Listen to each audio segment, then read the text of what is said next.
The red light is on. What is up, everybody? Aaron the dog back from a long, as you can hear from my voice, first weekend of football. The voice is a little bit shot here, but I am here with a very special guest for Dana White Contender Series Week 3, Season 5, 2021 breakdown here. We're going through all 6 of the fights.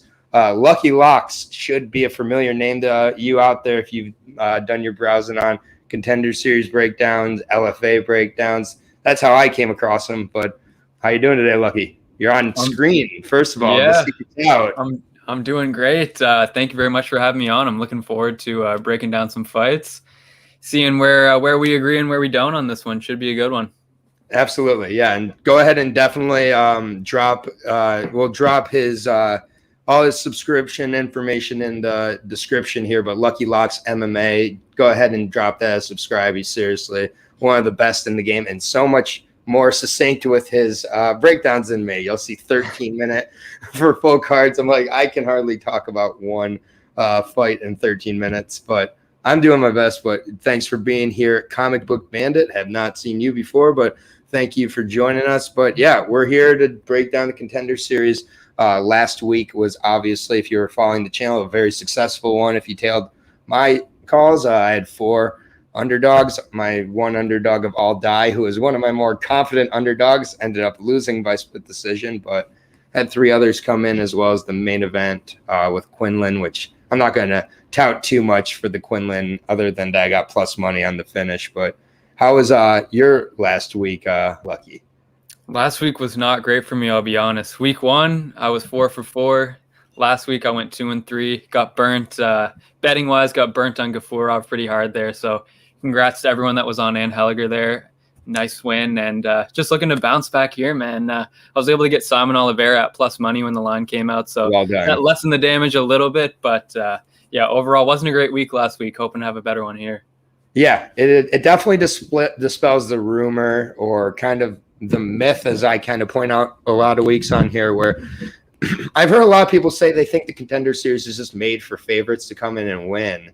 And there's a ton of underdogs that came through last season, and this season it's 50-50 once again through 3 weeks. So I think that's a second straight season where if you like underdogs, the Contender Series is definitely a spot to browse, in my opinion. So, all right, we are going to go ahead and hop in, though. Definitely appreciate you joining us whenever and wherever you are. But we got the dual screen here. We're going to start at the flyweight division here with a matchup. Apologize for the names. There's Miz, wondering where you were at, buddy. How you doing? With Jasmine Jazardavicius, I believe, and Julia Polastri.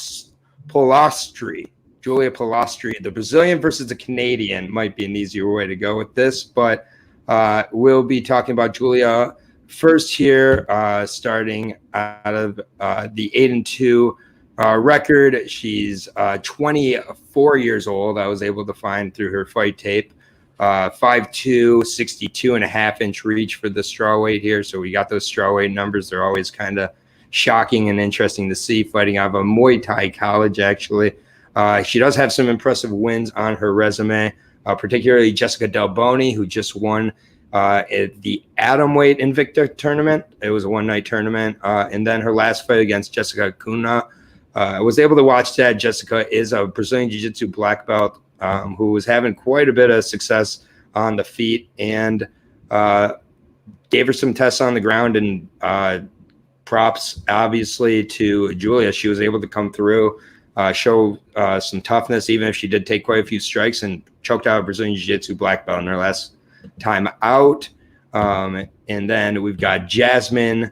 I'm not going to attempt that last name again. I was saying it easily before we came on, but of course we get on here. But yeah, Jasmine, 32 years old, 32 and a half, actually coming into this fight. Niagara top team. Definitely a really well-rounded striker, has really good Muay Thai clinch and control from it. We saw especially against Ashley Dean in her last fight for CFFC. Her only loss coming to Elise Reed, and that was down at strawweight. This is going to be at flyweight. I would say the more natural flyweight is Jasmine. I really like Jasmine quite a bit in this fight overall. I think overall skill level, and I think she's going to have a size advantage here as well. But it's the level of competition. I think that's going to keep the line close here. But I like Jasmine. What are your thoughts here, Lucky? Yeah, I agree with a lot of what you said there. Level of competition wise, I mean, Pilastri was a Shuto champ in Brazil. That was in 115 pounds, though, not 125. So I agree with you. I think that is kind of what is keeping the line pretty close. I mean, she had a win over Jessica Del Boni. That's a pretty good opponent there. But yeah, like you said, she's going to be much smaller, like 5'2" with a like 62.5-inch reach, something like that. Jasmine's going to be a lot bigger. And like you said about the Muay Thai clinch, she really likes that. And I think that that's going to be a big benefit to her with, you know, coming into this match against a smaller opponent. That's going to be pretty effective, I think. She also has like okay wrestling. And I think that once again, the size is going to aid her in that a little bit as well. I mean, she cuts off the cage really well, likes to come forward, just a good striker. And yeah, I like what I've seen out of Jasmine in CFFC. Like you mentioned, that fight with Ashley Dean, the fight with Elise Reed, I thought she looked, you know, pretty decent in that one as well. So I'm also on Jasmine Jasudavicius in this one. Yeah, Jasudavicius. So there we go. Locke says definitely has the advantage in the pronunciation game at times. Bunny, definitely welcoming you here. Bunny is appreciate it. Glad to be here. Yeah, one of my co-hosts on the UFC show. Also, literally one of the biggest supporters of the channel. She's great. She'll definitely be meeting you at some point here on one of these breakdowns, I'm sure, down the line. But yeah, so we're both on Jasmine. Real quick, the line is -120 for Jasmine. This is a bet I am willing to make. For me, I do think that just overall, I get Ashley Dean was only 5-5, but there was a lot of really good information you got from that in the Elise Reed fight. I just think that 62.5-inch reach versus a 5'7", they don't have the reach on Jasmine, but I'm going to say 66 at least, probably 68-inch reach.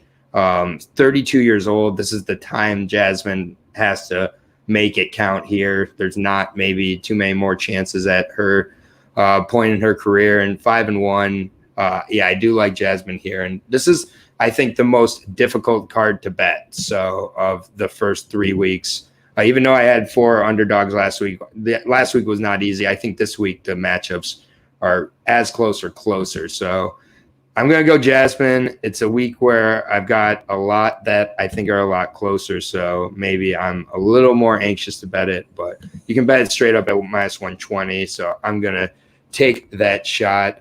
Next fight here is at 170. This is a fantastic fight, I believe, between Jack Della, as he's known, basically everywhere else. But he's Jack Della Madalena taking on Ang Lusa. Ang Lusa, I will be breaking down first. I have Hard Knocks 305 or 365. Henry Hoof's camp. Been training with Gilbert Burns and others, so definitely a very good camp for the 7-1 welterweight. 5'9", originally from Switzerland, did win his last fight, albeit back in April of 2019, and it was a split decision with Titan. Before that, his U.S. debut was with LFA, and it was a split decision loss. So, there's a little bit of a question of how he's doing since acclimating over to the States. His 2 fights have been much closer against not the greatest level of competition. But over across the pond in England, or Europe, I should say, definitely looked much sharper. The Rustam Casanova fight, definitely very impressive to put him away. But it's a lot of low level competition. Frankly, on both sides here, Jack Della on the Australian scene, 9-2, lost his first 2 fights here. And then has rattled off 9 straight. So definitely a good answer for the 5'11" welterweight. Going to be much longer, or not much longer, but definitely will be longer. Stoppages in 8 of his 9 wins, I believe, all 9. Yeah, there was a doctor stoppage by the cut along the way. Eternal MMA for most of the fights. Kind of had a grab bag with Eternal MMA. This is one that I'm sitting back and watching for sure. I'm not going to be betting this one. I just got a feeling Ong comes through, kind of makes this a close, gritty decision, is a little more well-rounded, uses the takedown and grappling. I think the level of competition on both sides, not impressed with too much. And we've seen quite a few Australian MMA eternal fighters come over along the way and not exactly look the same as they did over there. Even Jamie Malarkey took him a few fights to really look his way, but we did have King Casey also come from eternal. I just think Ong I favor Hard Knocks 365 here, frankly. And Henry Hoost definitely on fire right now, and I just think that he's going to have just a little better overall game plan. I think this goes the over, so I think over 2.5 would be how Ong wins. So I take Ong by decision if you were betting it, but otherwise, I just kind of watch this one. Yeah, for me, this is it's a matchup I'm really looking forward to, honestly. I think it's going to be a good one. Jack Della, obviously, like you mentioned, he has 9 finishes out of his 9 wins, so he's finishing guys at 100% clip. But yeah, like you said, neither of these guys are really fighting unreal competition. I mean, the Australian scene is kind of notoriously a little bit weak. Same with some of these European regional scenes that Lusa would have been fighting in. But both guys have high finish rates. I mean, Lusa finishes guys at an 86% rate. So they're pretty much doing what you would want them to do against these lower level guys. They're putting them away inside the distance most of the time. But yeah, Lusa coming in here 7-1. Obviously, getting his training in South Florida. Like you said, that win over Rustam Hassanov, that's a nice win. He looked really good there. That split decision loss to Jonathan Thompson, not the greatest look, but then he looked a little better in that fight against Colin Leberts on Titan. And just with the work that he's getting in South Florida right now, I think that he's kind of on an uptrend right now. Yeah. Explosive fighter, very powerful guy. I think that he probably has decent finishing upside, but I do think it definitely could go the distance with that wrestling, like you mentioned. I think that he probably will have a wrestling advantage here. I don't think either guy's a great wrestler. I mean, Lusa, it's not fantastic, but he's a pretty solid sprawl. Not a ton offensively, but I think he has enough to probably get this fight down if he wanted to do that. And yeah, he mixes some low kicks into his attack a little bit as well. I just like the training that he's been getting in. I think that he's probably going to be trending the right direction. So I'm actually going to agree with you here. And nice. I like the dog in this one. I'm not betting it, but I do think it's a dog or pass spot for me here. Yeah, plus 110. Again, me, I will be betting it probably slightly, but I also think this is one that I wouldn't advise others to bet. So if you're like me, I think this is definitely a good spot for the dog. I do know that he is a very close training partner of Gilbert Burns. So that just, to me, is like one of the best training partners you can have right now. Doesn't mean he is Gilbert Burns, though. And we've seen over in the States so far 2 split decisions, albeit his one against Colin, his last one out. I did not see that as a split. Yeah, it's why it's very important to go back and watch split decisions, especially. There's some very not close split decisions out there. So this is one where it's like a unanimous decision win is nothing, that I get much more out of that than a lot of finishes often, because you're able to see a guy for the full 15. So I think this is a very live underdog. I do think a lot of people go on Tapology and see 9 straight finishes and, get a little bit tempted by the Australian, but who are those against? So we'll see. I think it's a very good fight. But yeah, I agree with you, dog or pass here. Next fight here is between Lucas Brzezinski and Dylan Potter. This is our, I believe our first, is this our first heavyweight fight of the season on the Contender Series? I think it might be. Yeah, it is. So always good to see the big boys get in there. Not that heavyweight contenders winners have done the greatest. For only ones I can think of right now are Jorgen De Castro and I think Justin Tafa won on the Contender Series. So maybe one of these guys can be the breakout, though. Dylan Big Papa Potter, 10-5 for the 26-year-old, 6'2", out of American Top Team Portland, formerly Team Quest.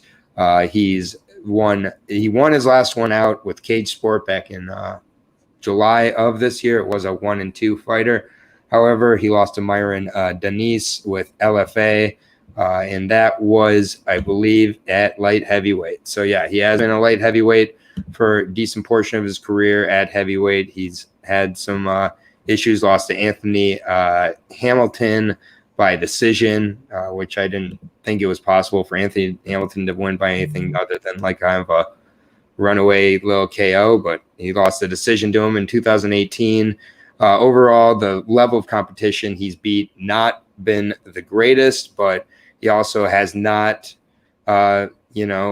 he's not, well, I was going to say he hasn't been finished in a while, but he was finished in his first 3, so including by Ronnie Marks, and Ronnie Marks has not had the best post-UFC career, so it's really hard to say with Dylan Potter. He's kind of a decently well-rounded guy. He's got finishes by both submission and KO. Lucas Brzezinski, the 29-year-old Polish product, 6'4", 78.5-inch reach, definitely has the reach advantage.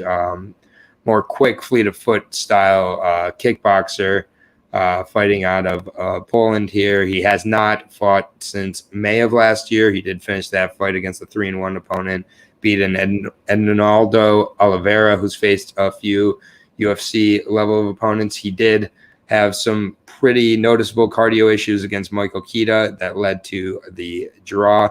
And he also lost by a quick knockout against a 6-6 opponent. So, it's heavyweight here. Lucas is the better, definitely better striker of the two. I think Dylan has the potential to kind of just make this a messy overall, just MMA fight, push it into the later rounds, possibly get a grappling type of finish maybe. But I don't rate Dylan Potter too highly here. I do think Lucas should be able to take this. But it's a heavyweight fight. I do think Lucas, while I don't see odds available right now, I think Lucas will be probably a decent favorite if available. So my pick's Lucas here. Inside the distance for heavyweights, it's hard to pick a decision. Yeah, I like Lucas in this one too. Obviously coming in 8-1-1. Like you mentioned, is a really big guy, 6'4", 78.5-inch reach, 88% finish rate.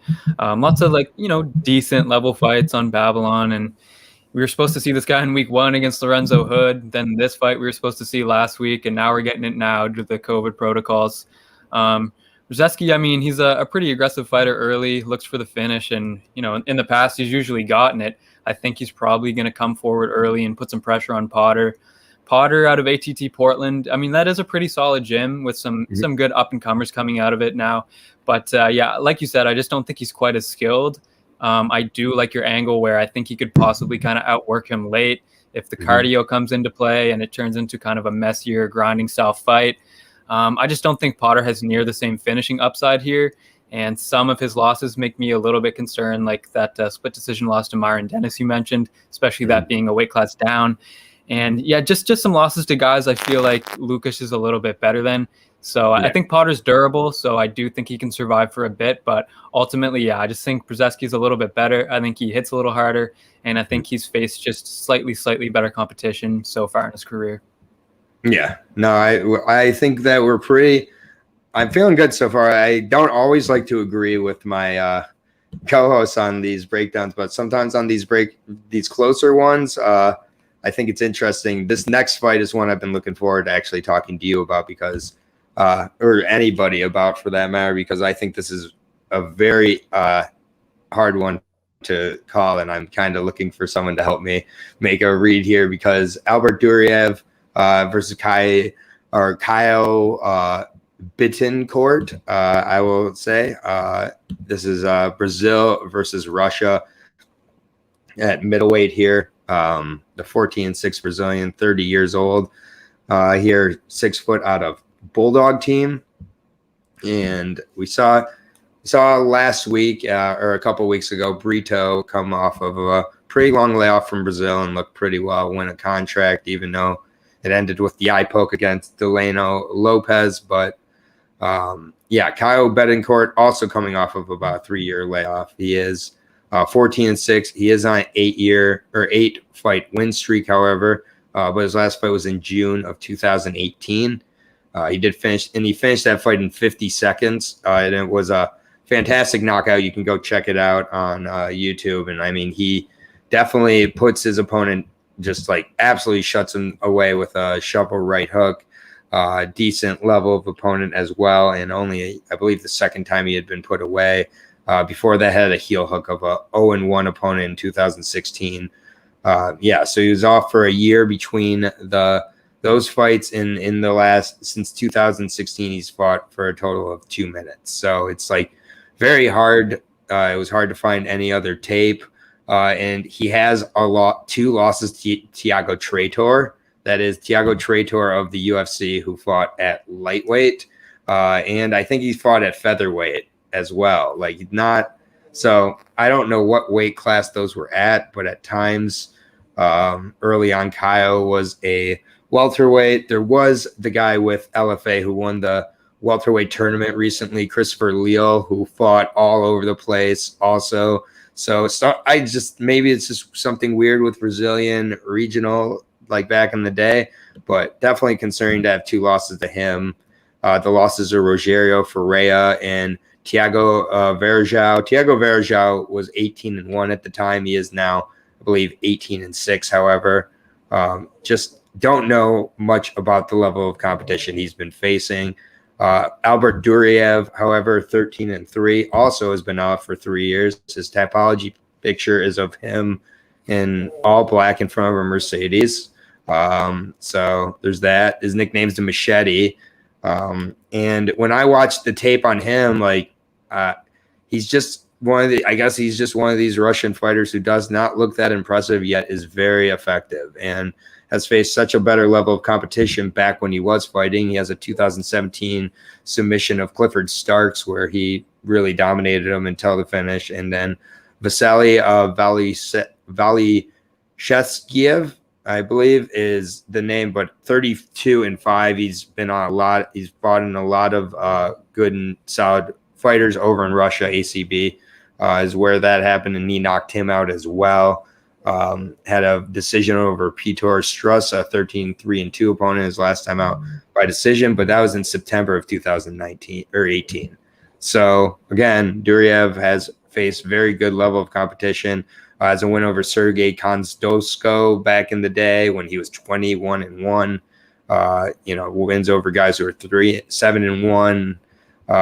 Faced Tokov. I mean, Imiev is his losses. So, again, like, he's faced very, very solid competition for a long time here. I would assume Duriev wins this one, but both guys have been off for 3 years, and I do think I could see a world where the Brazilian comes in and just starches, but Duriev seems like it makes the most sense. I'm leaving this one completely alone, especially when I saw the line.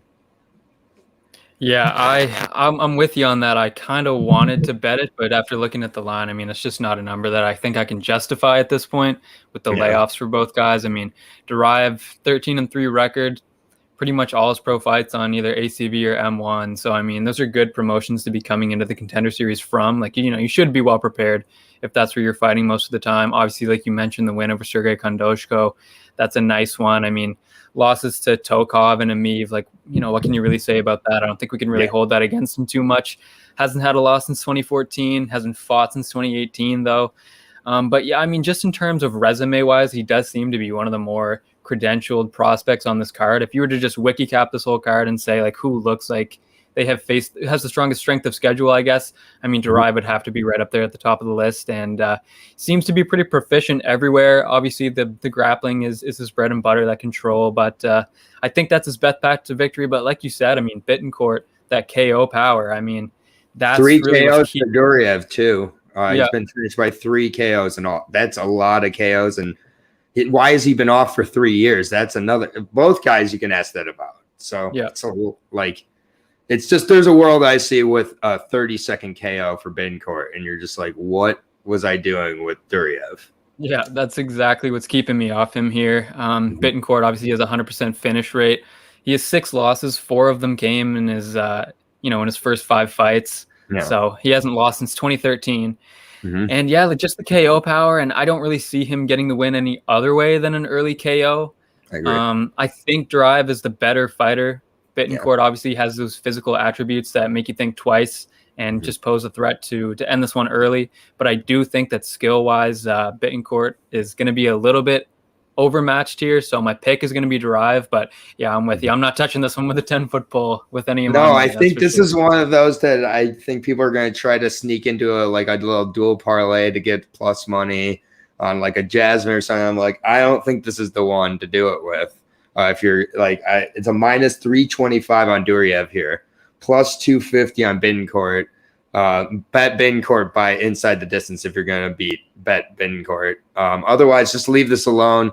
Again, like it's nice to leave fights alone that are still going to be entertaining without the bets. This whole card, I think, is really, these are just not even junior. These are secret LFA cards at this point that we're getting for free, basically. So just enjoy this one. But yeah, 3 KOs. Bettencourt knows what he needs to do to win. Weigh-ins will be interesting, which probably are going down right around now. We're finished already. Oh, did they? Oh, sweet. Yep. Okay. Yeah, I should have checked them out ahead of here, but yeah, either way, I definitely can see either side. 100% finishing rate. I agree. Very crazy. Just writing down so I have my timestamp real quick here, and then we're on to the co-main event of Moe Miller versus Brandon Lewis. This is a fantastic fight here at bantamweight. Really good fight between two very different types of fighters. We got the Mo Show and Superman Brandon Lewis, still only 24 years old, 5'4", 64-inch reach. So, we're at the smaller weight for sure here. And Brandon Lewis out of Bristol, Connecticut, fighting out of Death War in Tampa, Florida, is currently on a 8-fight win streak, including the amateur. He started out 4-0. He was fighting as young as, I believe, 17. Maybe he was just 18 years old for his debut here. He was fighting at 18, 19 years old, though, in RFC, LFA even. Got a rear naked choke. He then took off for 4 years, nearly 3.5 years, before coming back at LFA 102, where he took on Jimmy Meza in March of this year. I remember that fight. It was definitely a very close fight. I think that very, very clear that the time off, he had to kind of reacclimate a little bit. He's kind of was known more for his kind of striking, I'd say like karate-esque striking, maybe a little bit of a taekwondo background if there was there, but as an amateur, he has a background in both. So, does he? Okay. Yeah, he's black belt in both, I believe. Okay, yeah, it really shows. Like I sometimes don't dig as much into the specifics, but you can tell with how he presents his striking. So that makes quite a bit of sense, and I think is a fantastic matchup for someone like a Moe Miller because. But as an amateur, definitely like seeing the grappling finishes as well, and had a rear naked choke as well as a pro. So I do think he's decently well-rounded. He's faced several undefeated fighters. This is going to be his 4th undefeated opponent. So that's pretty cool. Moe Miller is just, I don't know if he's a black belt in anything besides wrestling and just highlight finishes, because that's what he's been doing. Strong style fight team representative, obviously Stipe Miocic and others over there. Had a really impressive, he's finished all of his fights besides his debut. Mondo Gutierrez was a very good fight there and rear naked choked him. Mondo's getting ready to fight at the LFA coming up at the end of the month. And then he had a slam finish of a Regivaldo Carvalho. That was very impressive. Highlight finishes in quite a few fights. You know what that means? That means you're going to have a giant price to pay for Moe Miller. And my pick's Moe Miller because I do think he gets inside on the striking here. But there are 3 to 4 fights in my head out of 10 where I see Brandon being able to definitely implement his game plan, frustrate Moe Miller, and really stretch this out, make this a close fight. He's shown his ability to win decisions. And I do think that we're going to see a better version of Brandon coming into this fight from his first fight in 3.5 years. I think that going the 15 minutes was very helpful for him. But yeah, I got Moe Miller, but the price is so crazy that he's only in my long shot parlay. Honestly, -4. minus 425 and rising. You can get nearly a plus 300, plus 295 on Brandon Lewis here. It's dog or pass for me, but I got the favorite, so I'm just gonna pass. Yeah, Miller certainly looks really good coming to this one. Obviously, they both have that identical 5-0 record. Miller's going to be, I think we're going to see him look quite a bit bigger at weigh-ins. He definitely looked bigger than Lewis did. I mean, they listed him in LFA at 5'9" with a 73.5-inch reach. So, relatively speaking for bantamweights, that's pretty big. Obviously, like you said, he's an excellent wrestler, pretty serviceable grappler, and just a little more physically mature. He's older. Obviously, he's riding 11 straight wins right now, 6-0 amateur career. That win over Mondo Gutierrez by rear naked choke on LFA is a really nice win because, I really like Mondo Gutierrez and what I've seen from him so far. I think that's a nice showing for Miller. And obviously, he follows that up with the slam KO in his next fight. He's an aggressive fighter, controls the cage, even has some nice side kicks, push kicks just to keep the distance. And he hits relatively hard at 135 as well. Brandon Lewis, also really good amateur experience, just going to be a lot smaller here. And he can be a little bit hittable in the pocket, which is one of the big things that keeps me off of him here. I mean, at plus 300, you're going to start thinking about it. But obviously, I think Miller is probably. I don't think Miller's the guy you take strikes from, too, the way he's taking exactly. them. Miller is just not a guy. I think there's going to be a major physicality. And Brandon, I mean, when I was reading off Brandon Lewis's numbers, I had to go and double check this wasn't a flyweight fight because 64-inch reach, 5'4", that is might have to make a decision here. But we'll see. I mean, again, he's very, very tricky striker. If he can stretch this and Miller starts to get a little bit wild and loopy with the striking and a little bit desperate for takedowns, it gets dicey. But it would have to be significantly higher for me to think about. I do think Miller wins this. It's just hard for me to justify or bet and decide if Miller gets the finish. Also, I do think Brandon Lewis is very tough. Yeah, he definitely is, and I think he showed that last time in LFA. Obviously, we touched on that Taekwondo and karate background, so the striking acumen is definitely there. It just seems like he struggles a little bit with people who are more kind of well-versed in boxing, kickboxing, more MMA-friendly striking arts. And he is a smart fighter. I mean, he recognizes when he needs to go for it.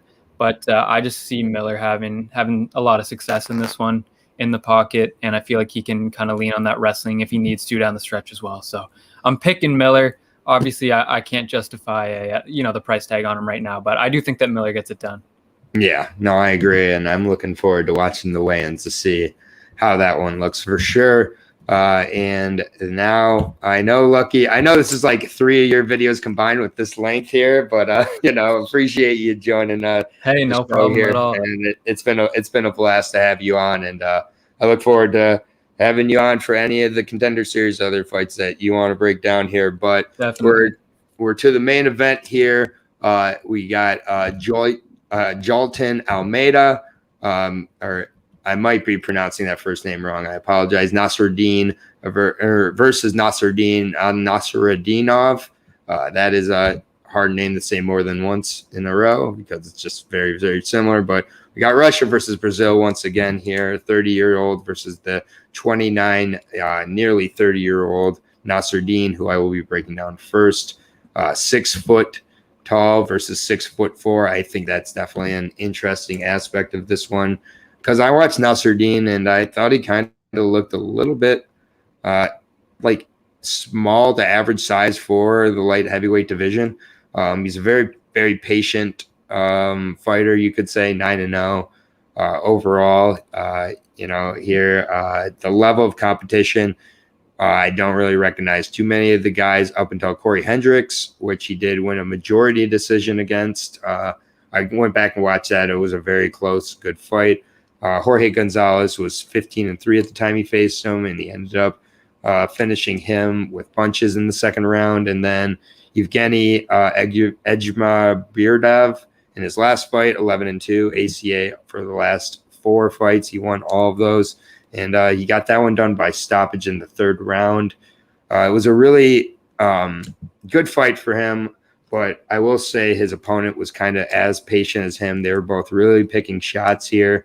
And his opponent did catch him in the third round, actually, quite a bit in the third round. So Nasruddin was kind of in trouble, and then the fight ended up getting stopped due to a cut on the forehead. So it was a fight that I do believe Nasruddin was winning. Mr. Halton Almeida, 13-2 here. 6'4", as I said, for the light heavyweight here. Out of Brazil, 8 straight fights he's won with LG Systems is where he fights out of. Also has done quite a bit of grappling. Has a win over Ildemar Alcantara, one of the Alcantaras that made the UFC and didn't have the greatest of success. Enaldo Oliveira, he has a win over. A few fighters in the UFC also have faced Enaldo Oliveira as well. His losses were a 16-second KO and a decision. I'm leaning towards Nasruddinov, but I do know that this is kind of a straight pick'em, and it's priced outside of a pick'em, which is tough for me.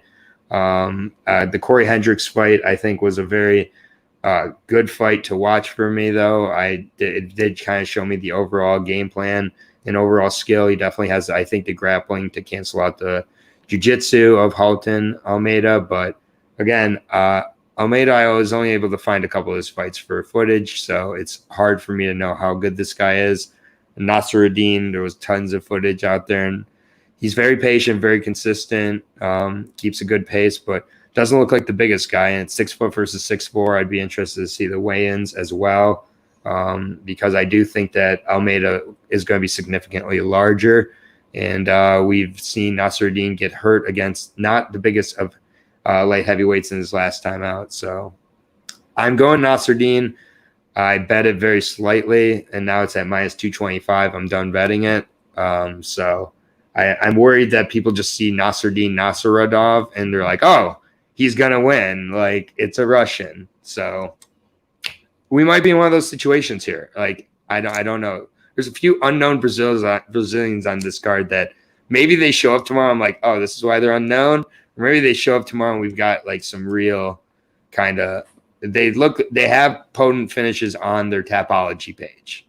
Now let's see how it looks in the big stage. But I'm going slightly towards Nasruddin here, as I already bet it. So, yeah, Gelton Almeida, 13-2, 8-fight win streak currently. Like you mentioned, big guy at 6'4". You could definitely see, and just physically, he's big. He's built really well, built really strong.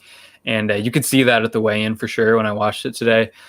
He's the Thunder Fight light heavyweight champion right now. His losses were in 2018 and 2017. And since then, he's been perfect. Another guy on this card that has a 100% finishing rate, 5 knockouts, 8 submissions, black belt, very proficient grappler. Been doing a lot of grappling events this year. Hits pretty hard in the stand-up. He's an aggressive guy. And, we know how it is with these Brazilian finishers that we keep seeing, right? They're game to really get into a fight in there. So Nasruddinov, obviously 9-0 undefeated. He was a 2-time amateur national MMA champ in Russia. His, 4 ACA fights with 3 stoppages. You like to see that. It's good high-level stuff coming in here. He's an okay striker. That overhand right's pretty heavy. Good ground and pound, when he gets it going. That win over Jorge Gonzalez, I like. Gonzalez was coming off a knockout in his ACA debut, and he was actually supposed to be in the UFC a couple of times. He had a couple of bouts scheduled in the UFC, never ended up happening. So he's, a decently high-level guy. That's a nice win to have. Obviously, the Corey Hendricks fight, we talked about that. And Nasruddinov does have really good takedown defense, good offensive wrestling too. That, typical Russian grinding, smothering style. And Almeida's a good grappler, and I feel like Nasruddinov is going to have to be aware of that when he is in top position, but I think that his wrestling is at the level where he will be able to be safe in that top position. He has good ground control, could be a little bit more active at times there for my liking, just for the judges, but he does do a good job of keeping control. I think this is going to be a tougher matchup than the typical squash match, Russian, undefeated, OV last name type of thing. It's definitely close. I did bet this one too. This is my only bet on the card. I bet Nasruddinov minus 165. And like you said, at minus 200, I just don't like it anymore. I'm not that confident in it, but I did kind of like it. Like, it opened minus 155. Thought it was a good bet there. Kind of wanted to see how. That's telling for the off to not open at like minus 250. Absolutely. I mean, we saw Duraev opened up at like minus 365. Exactly. I think it lets you know that they kind of the odds makers know a little bit about Almeida, particularly the grappling about all over the place. I mean, but there is something I like about Nasruddin now. He just like I love seeing second and third round finishes on a fighter's record. I think that he is a little bit of a slow starter, which maybe that will be what bites him here. But I think that's actually going to be what helps him here quite a bit. So. Yeah, I don't think Almeida has many wins after the first round and a half. Yeah, exactly. So we got the Brazilian blitzer kind of versus the Russian, very grinding style. Everything that you kind of said there.